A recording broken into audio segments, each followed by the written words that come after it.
Ержан Сапарбекұлы, мен жаңа ғана бүгінгі Егемен Қазақстанда шыққан мақаланы оқып шықтым.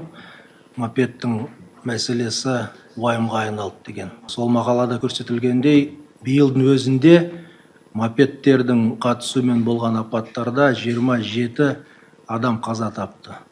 Бұл масқара деректер. Осы мәселені қалай шешіп жатырмыз?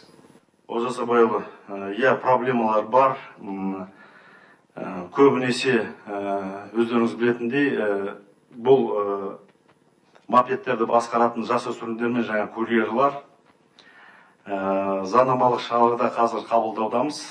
Барлық мопедтерді біріншіден тіркеуге алынады. Одан кейін мемлекеттік номер беріледі. Содан кейін ол мопедтерді жүргізу үшін куәлік алу керек болады. Қазір заң жобасы Сенатта.